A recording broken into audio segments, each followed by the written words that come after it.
Hello, Kubrick Lover 1972 here with the 31 Days of Halloween. My name is AKA, otherwise known as Brian. Uh, let's see. This is day 22, I believe. Belated day 22. I know I've been away from the computer or the internet, YouTube for a little while. One of the reasons is because last night I was at the Jacob Burns Film Marathon, Halloween Marathon. I think I saw 6 films. I saw Sisters.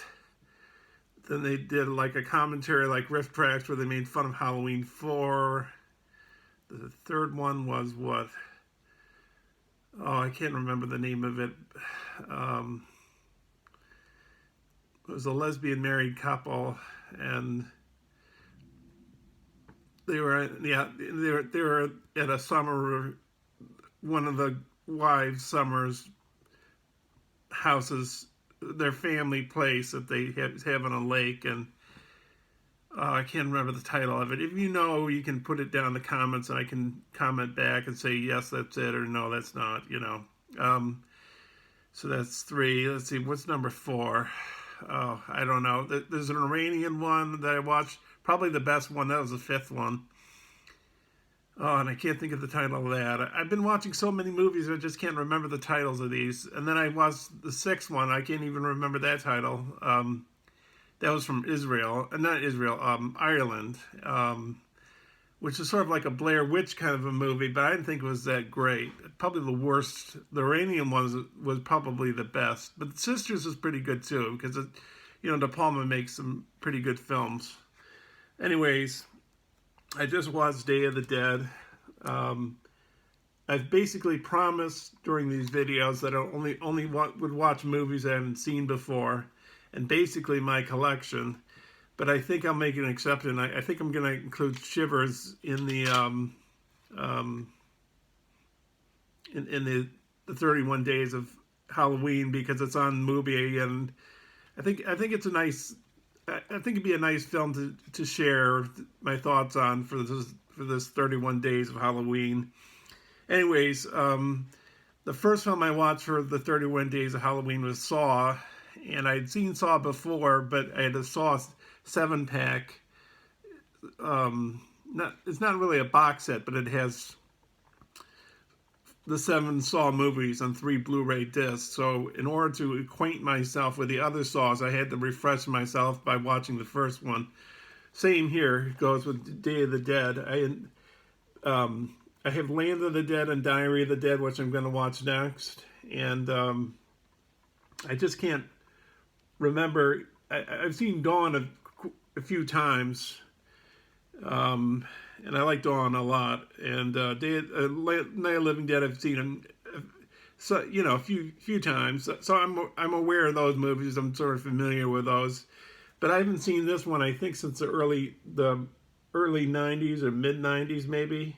I remember certain things like the helicopter. I watched part of the Star a while back where they were in the helicopter, but then I didn't watch the rest of the movie. I knew that most of the movie took place underground, in this place where they were doing experiments on the zombies, and there was military down there, and I know there was a helicopter involved, but I couldn't remember it that well. So when I watched it, I didn't really remember everything that happened. Anyways, so there's this. It starts off with this crew of 4 on a helicopter. They're trying to find other people that are surviving the zombie apocalypse. I guess it was shot in Florida. You have Tom Savini doing the makeup effects. Assistant to him in this film in the credits is Greg Nicotero. He would later go on to do makeup for Walking Dead, and then he would direct episodes of The Walking Dead. Anyways, he was an assistant to Tom Savini on this one. I've met Tom Savini. I've also met George Romero. I met Tom Savini in, I think it's the late 80s, and he signed my book that he wrote, Great Illusions, or I can't remember what it's called. And then I met George Romero, I think the year before he died, at a horror convention. And he said of all the films he's made, or maybe it was the Dead movies that he made, this is the one he liked working on the most. So anyways, there's this helicopter. They're looking for survivors. They're calling on the CB to say, is anyone alive? No luck. They land back at the place where they live, where they're living it out, and it's an underground place. So this platform takes them down underground, and they have a fence around the place so that the zombies can't get in. And inside are basically, I guess, 3 types of people. There's military, there's scientists, and then there's a few other odds and ends, like people that fly, the 2 guys that fly the helicopter. And so basically the military's, I think it's an interesting take on things, because the scientists want to find a way to improve things and solve the problem. The military, I think, just wants to get rid of everything, just destroy all the zombies and not try to do anything. And the helicopter pilot, he's a black guy. I don't know where exactly he comes from, but it's somewhere in the Caribbean or the Bahamas area. He sounds like he has a Jamaican accent or like a Trinidad and Tobago accent. And basically his philosophy, which he talks to the woman who's one of the scientists, he says, like, we shouldn't worry about questioning ourselves about things like scientific things, or trying to figure things out. We should try to enjoy life because we only have a limited amount of time.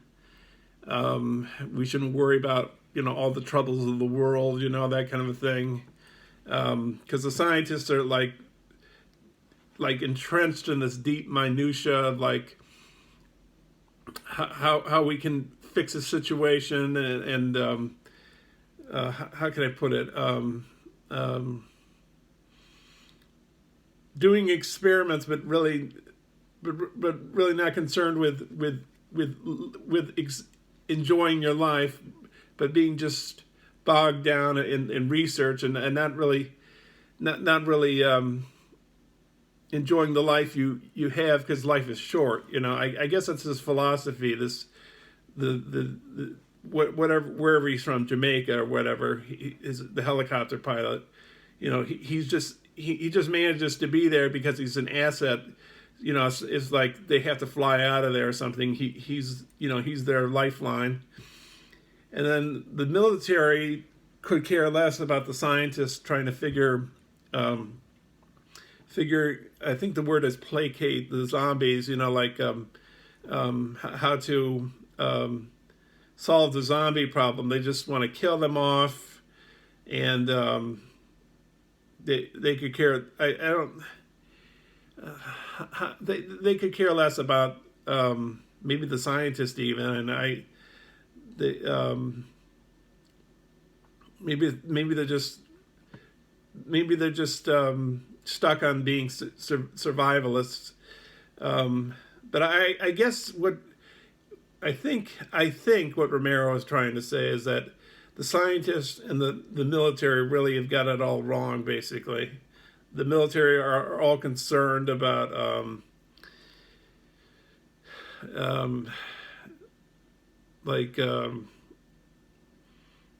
just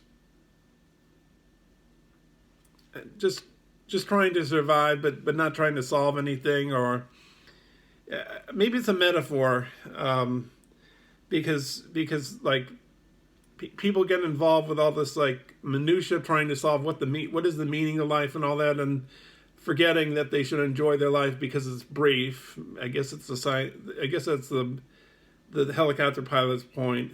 The scientists are enmeshed in the minutia, and they're not really. The Jamaican guy saying like, you're never going to get to the bottom of everything. Maybe there's going to be questions still left unanswered.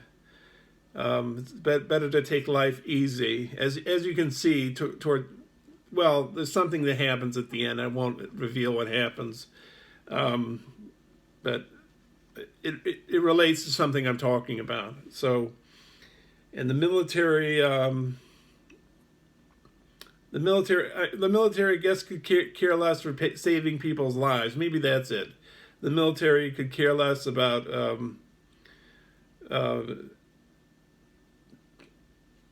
just trying to survive, trying to help people out. All they care about is themselves. I don't know. Maybe I'm rambling on now, but anyways, I enjoyed this film. I thought I wouldn't. I thought I'd like it. Well, I like Dawn of the Dead a lot, and Night of the Living Dead I like, but Dawn of the Dead probably is my. I say Night of the Living Dead and Dawn of the Dead are my favorites, and then I technically have 4 favorite horror films of all time. The other 2 are Alien and The Shining. If I have to pick my favorite horror film of all time, it's The Shining. Of course, me being Cooper Glover. But anyways, Day of the Dead was a pretty good film. It was pretty entertaining, and then all hell, well, with these zombie films, all hell breaks loose sooner or later. So I guess I'll leave it at that. I think I'm going to try watching. I think tonight I'm going to try watching the 4th film, which is Land of the Dead. Maybe I'll watch Diary of the Dead as well. I'm not sure. Maybe I have to carry that into Sunday. So I think I'm 7 films behind now, but I'm going to try and at least knock off 2. So we'll see. Maybe I'll have to carry this marathon into maybe like the 1st or 2nd day of November, but I'm getting there. Just I'm a little behind. That's all. So thanks for watching. You're probably not going to see the traditional introduction that I have to the Halloween marathon, because my hard drive space is very limited, and I'm going to go to the Apple store, but I'm probably going to go on Thursday, which is the day after Halloween. So I'm probably going to do these on my iPhone eventually. Well, eventually sounds like forever, but it's fairly soon from now, like a few days. I'll be going to the Apple store, and I'll clear out all the storage problem I have, and then I can do videos again on my Mac. So anyways, thanks for watching, and be sure, if you want, leave comments below, and watch some scary movies. Enjoy Halloween. Thanks a lot. Bye.